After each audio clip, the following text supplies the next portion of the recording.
Hello, everybody. It's having things lightly.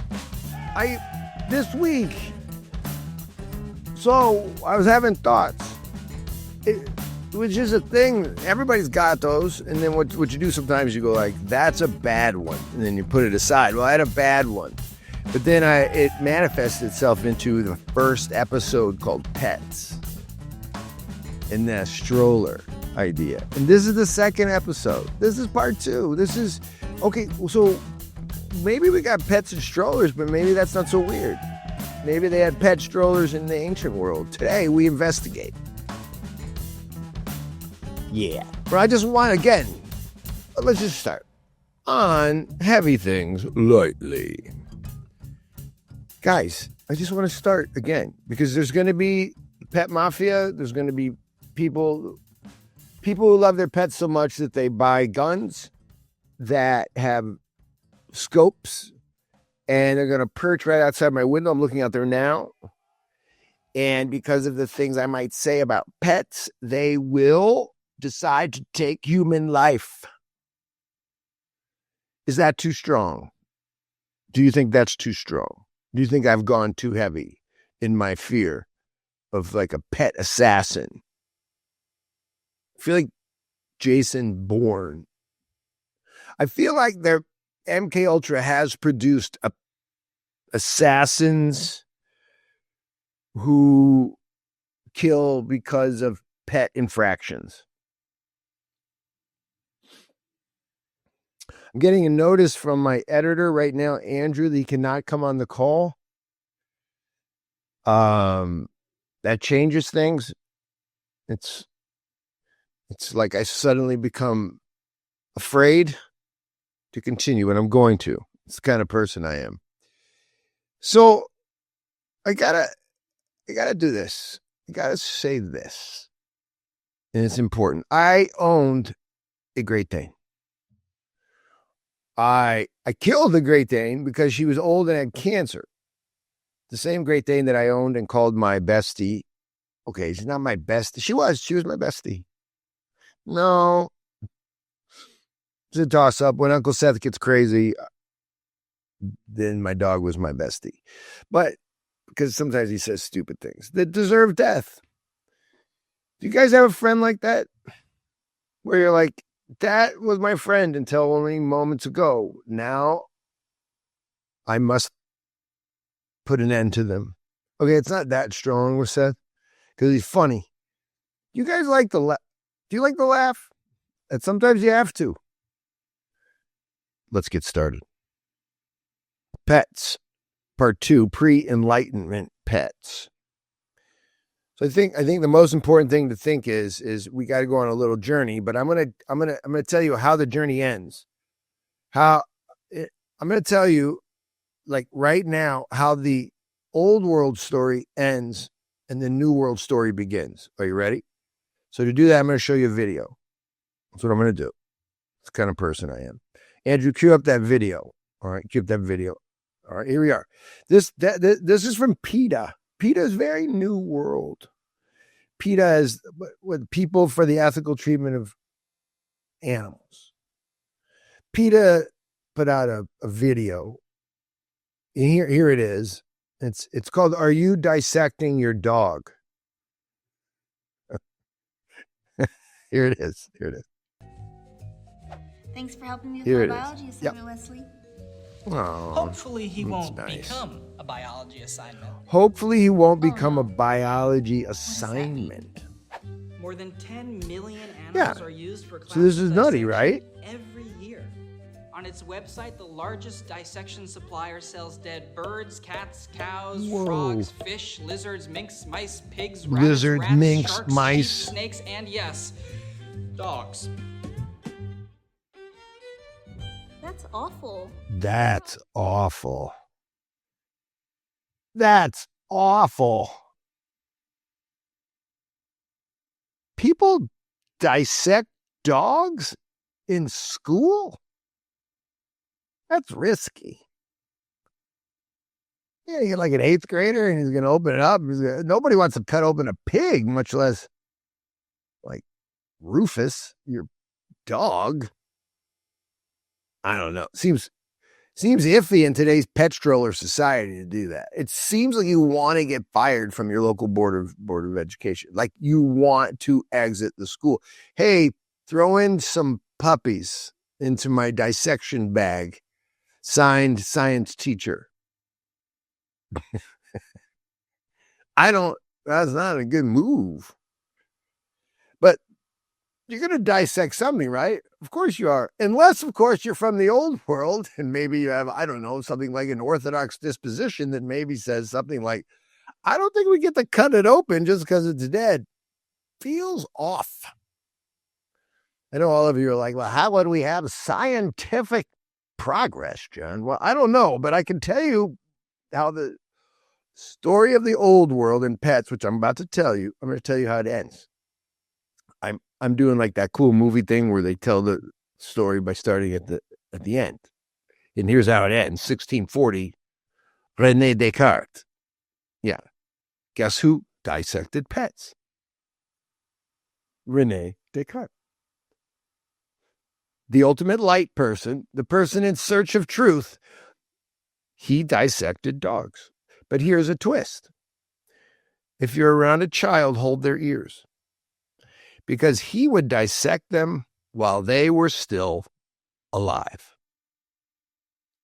Ouch. That's like a Braveheart moment on a dog. Freedom!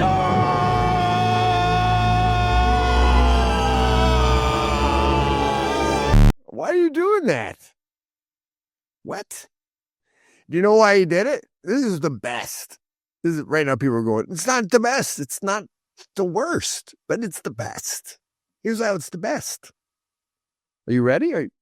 Hold on to your boots. It's because, as a Catholic, first of all, that's the problem.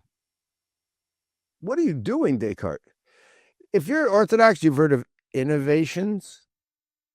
The Catholics have been dealing with some innovators, okay? Like, if there's a Hall of Fame of innovations, they've been winning for a while. Because this Catholic was like, I would like to take one of God's creatures and dissect it while it's alive. Because, after all, we have to know, does it really have a soul? What? He found that it didn't, and everything was put in order. I wish I was making all that up, but I'm not. That's how the ancient world, that's how light people kick off their history of pets. It comes back around, though, just so you know, as we'll find out. It comes back around to people basically dressing their dogs during the late Renaissance.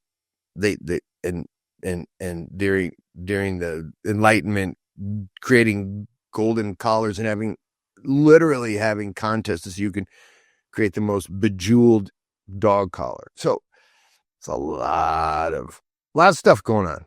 But let's talk about the ancient world for a second. Want to? Let's go back. Here's what my in-depth research that I do for you for free. For free. I just do it. You're like, I didn't ask. And I'm like, I know, but it's still for free. And then you're like, I know. It's because I didn't ask. We didn't make a transactional agreement. And I say, it's for free. And then you hit play.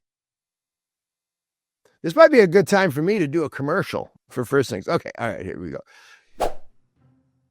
Guys, the guy that was talking is going to stop. We're going to do an ad. This is it. Art of Automata is coming out for 2025. It's when people come together and learn the art of the Georgian Supra, which is a dinner, which we are becoming expert at KP Restaurant in Greenville, South Carolina. This year, here are your times and dates and locations. We're going to throw an Art of Automata in Greenville at the restaurant and then go on hikes and bikes and do live music and chill in the mountains. The mountains. that's around Greville. We're going to have an Art of Tamada in Greville at the restaurant, and it's going to involve some culinary wizardry, where we not only teach the Art of Tamada, we show you some Georgian cooking. That's coming. That's October 23rd to the 26th. Arrive on a Thursday, leave on a Sunday. It's a party. We can have some local people come too. It's going to be amazing. We also are offering Art of Tamada just right after that in November 6th to the 9th. In the Keys, Isla Morada, on the beach. It's a winner. Ask anybody. Just reach out. Write me at johnheers@firstthings.org. John Heers at first-things.org. And say, I want to go. Our speakers are being determined at this moment, even while I'm at ARC in London, asking away. It's going to be good. Okay, it's going to be good. Speakers from the past include Jordan Hall, Richard Rowland, Vesper Stamper, Jonathan Pajot, Neil DeGarade. We're getting speakers. See you at the Art of Tamada. Put it on your list. More to come. Back to the show. Guys, in the old world, basically, you have a division. You have the Romans and Greeks generally, during their heights of their pagan selves, generally quite happy with treating their dogs in similar ways to our dog stroller people. Didn't think that was going to happen. But if you go a little further east, a little further south, during the ancient days, say you go to the Sumerians, you go to the Africans, you go to the Arabs, the Chinese, as we'll see. Yeah, not so much. So let's talk about the Roman and Greeks first, all right? Did you know that they have this thing called trapezus cunis? Yeah, trapezus cunis, which is basically, if you're an Orthodox person, you know trapeza is what you eat after church. You go to church, go to liturgy, and then you go to trapeza. So this is dogs fed from the table. That's right. Homer actually writes about families who feed their dogs from the table. Yeah, old world. Argus is the famous dog from the Odyssey. The beloved dog that wins the day. Check this out. If you've ever seen a woman carrying a dog in a purse, or let's just go with a man. Let's go with a human. If you have seen a man who fully identifies as a man, which men should do, but if you see a man with a dog in his purse, then that man might be trying to go Roman. Because check this out. There was a particular breed, they called it a purse breed called the Melitian breed from Malta. Yeah, the Romans and the Greeks. Yeah. The philosopher Juvenal even said this, and I quote, women have been known to send their husband to the grave in order to save their Melitian, their dog, their lap dog. Aesop, you heard of Aesop Fables? He talks of traveling ships, of ships filled with women and their dogs in little doggy carriers. What? I feel bad about making fun of people who love dogs in strollers. No, I don't, because if your dog's in a stroller, it implies they can't walk. That's why a baby's in a stroller. Ugh. Check it out, though. And this is what we're going to do next on the third episode. Just so you know, before we talk about other folks in other parts of the world. The Greeks and the Romans, they even put their dogs in tombs. And they entombed dogs at times. And so did the Egyptians. Not dogs so much, but they did. They were more cat people. That's interesting. Did you know that one of the favorite pets of the Romans, especially during the Empire Age, the age of excess, did you know it was apes and monkeys? Yeah. Yeah. It was a thing. Here's what St. Gregory said. St. Gregory of Nazianzus says, "It is with great shame that I have seen once again a Christian who has bequeathed a gold collar to their dog." He was not happy with Christians going gold collar for their little Maltese pug creature. By the way, I love dogs. Did I tell you that I had a Great Dane? I did. So I did not expect this in my studies, but there was a great affinity for all types of pets, especially among the ruling classes of the Greek and Roman cultures in ancient pre-Christian times. Not so much in Muslim areas of life, all right?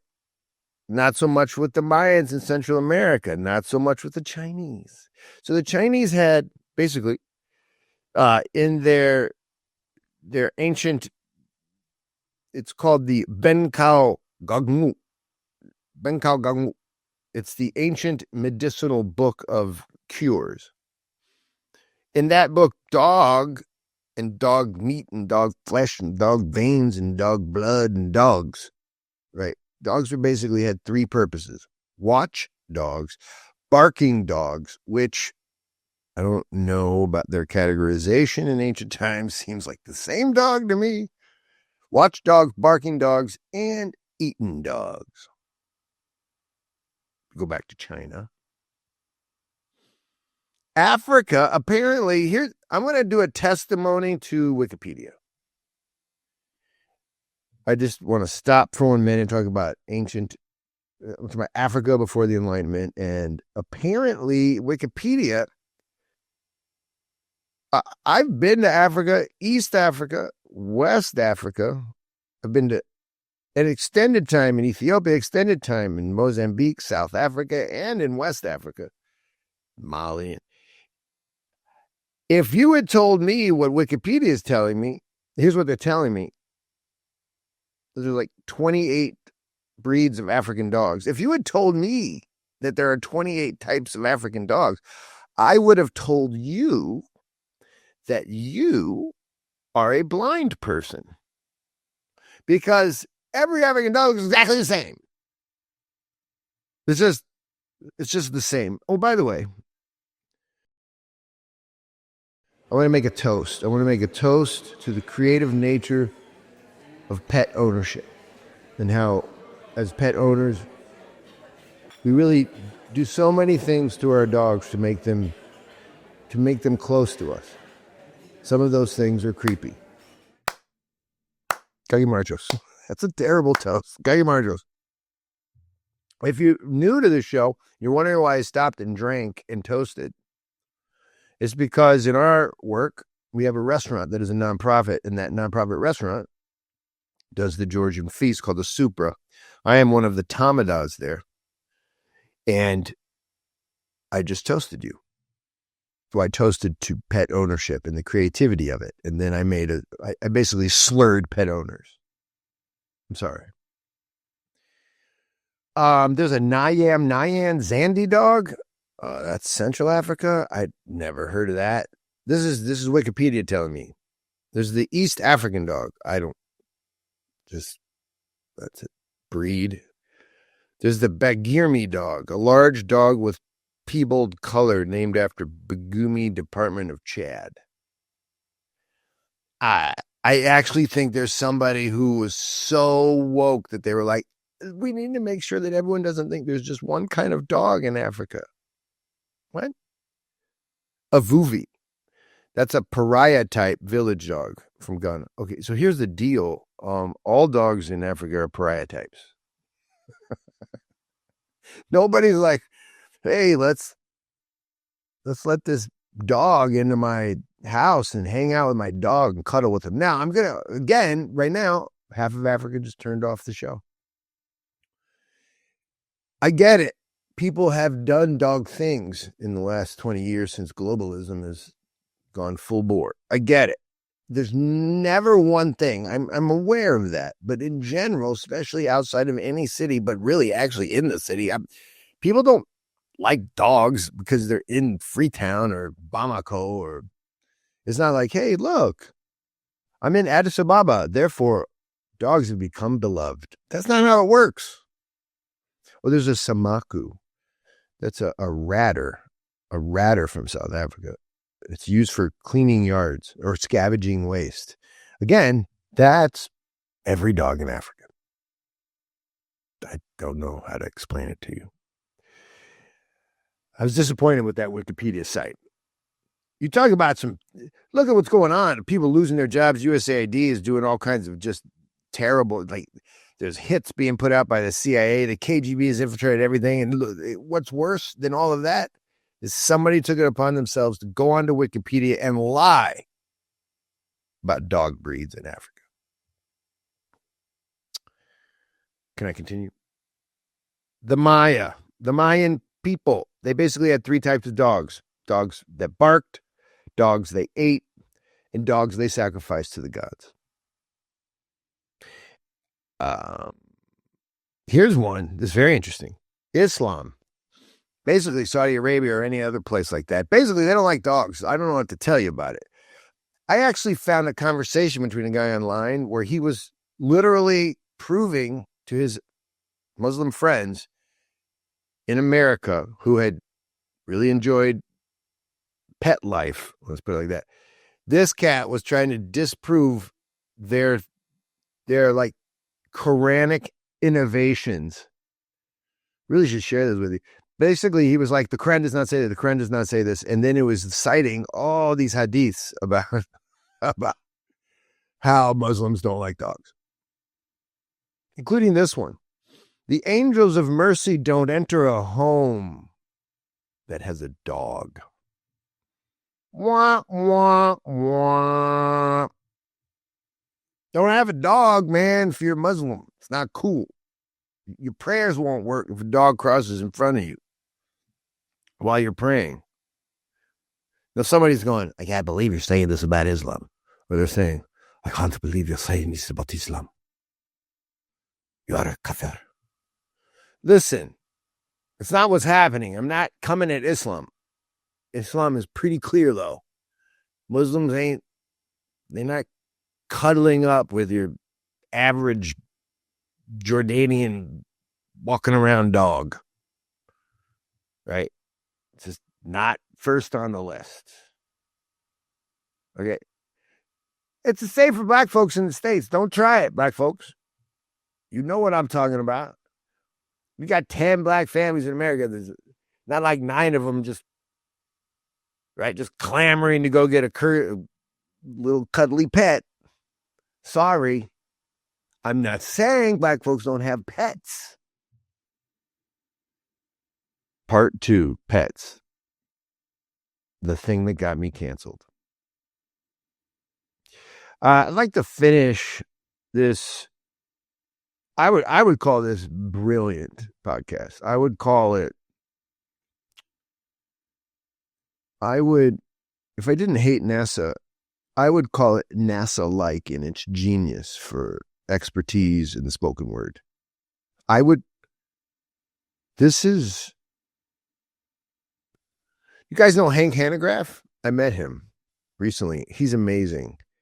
He's renowned for his expertise on the Bible. This podcast is renowned for its expertise in stating things so fantastically interesting that your head explodes and you become like uploaded into the Matrix and live forever. Like Hank Hanegraaff knows the Bible, I know podcasts, as evidenced right this second. I'd like to continue by ending, if I could. Is that okay? I'm not going to go back to the video, but I do want to say our friend Descartes in part 2 here dissected live dogs. That alone should just make you just stop for a second and wonder what the hell is going on. Part 3 will come out. It might come out between other things. I don't know. Andrew's in charge of that. Andrew did not call. He told me here, I got to schedule this with me if you want me there after 5 p.m. What is he, a 9 to 5 guy? What is happening here? Nobody does 9 to 5 at first things. It's ridiculous. Nobody 9 to... If we did 9 to 5, what happens when the guys in Mozambique call with an emergency? Guess what? Sorry, it's the middle of the night. Can't help you. Click. Click. What are you calling me? It's 5:07. Nobody does that at first things. Do you guys do that? Do you work? Pets don't do that. Dogs don't care what time it is. See you next time. Part 3 is there a golden meme here? What did the fathers of the church say about dogs? Why can't dogs go into churches? Have you ever noticed that? That's not cool. Don't bring your dog to a church. What are you doing? Got some dark things to uncover there. Christianity and dogs on part 3 of Pets on Everything's Lightly. Peace out.